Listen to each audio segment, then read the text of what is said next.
నేను doctor Harika Surukneni, director doctor Harika ENT care hospitals Hyderabad. ఈ రోజు మనం ఇప్పుడు దాకా చేసిన వీడియోస్ చూసి అడిగిన క్వశ్చన్స్ని, డౌట్స్ని అడ్రస్ చేద్దాం. మేడం, నేను మాట్లాడుతూ వాయిస్ మింగేస్తున్నాను. ఫేస్ మొత్తం బిగపట్టినట్టు అయిపోతుంది. నా ప్రాబ్లం ఏంటి అసలు తెలియడం లేదు. మ్యామ్, చిన్నప్పటి నుండి ఉంది నాకు ఈ ప్రాబ్లం. ఒకసారి ఫ్రీగానే మాట్లాడతా, ఒక్కొక్కసారి ఇలా అవుతుంది. ఏం చేయాలి? దీన్ని స్టటరింగ్ ఆర్ స్టామరింగ్ అని అంటామండి.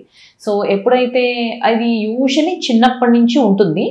సో ఎప్పుడైతే డిఫరెంట్ లాంగ్వేజెస్ నేర్చుకుంటూ ఉంటారో చిన్న పిల్లల్లో ఎప్పుడైతే వేరే వేరే లాంగ్వేజెస్ నేర్చుకుంటూ ఉంటారో అలాంటప్పుడు అండ్ చిన్నప్పుడు ఎప్పుడు పిల్లల్లో ఎవరికైతే ఫాస్ట్గా మాట్లాడే నేచర్ ఉంటుందో, ఫాస్ట్గా టెన్షన్ పడుతూ ఫాస్ట్గా మాట్లాడే నేచర్ ఉంటుందో వీళ్ళలో ఇది కామన్గా చూస్తూ ఉంటాం. సో అది 5 to 6 years వరకు ఈ స్టామరింగ్ అండ్ స్టటరింగ్ చిన్న పిల్లల్లో చాలా కామన్గా ఉంటుంది.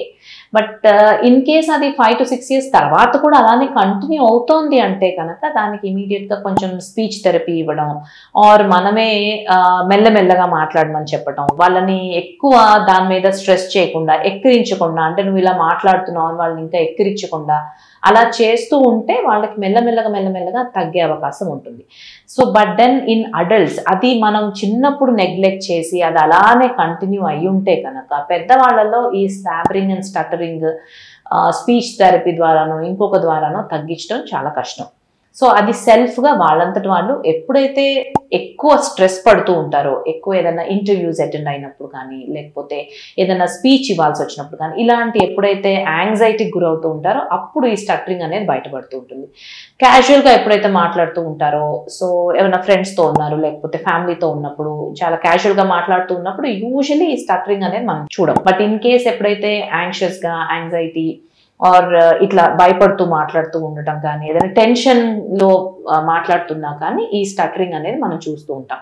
సో అది సెల్ఫ్గానే వాళ్ళంతటి వాళ్ళు కొంచెం ఆ మెడిటేషన్ అది చేసి యాంగ్జైటీ తగ్గించుకోవటం, స్లోగా మాట్లాడటం అది ప్రాక్టీస్ చేస్తూ ఉంటే కనుక ఈ స్టటరింగ్ అనేది కొంచెం వరకు మనం తగ్గించగలుగుతాం అడల్ట్స్లో. అదే చిన్నపిల్లల్లో ఎప్పుడైతే మనం దాన్ని కనిపెట్టి దానికి స్పీచ్ థెరపీ కానీ దానికి తగ్గట్టు ఎక్సర్సైజెస్ కానీ మనం చేసినట్టయితే కనుక చిన్నప్పుడే మనం దాన్ని రెక్టిఫై చేయగలుగుతాం.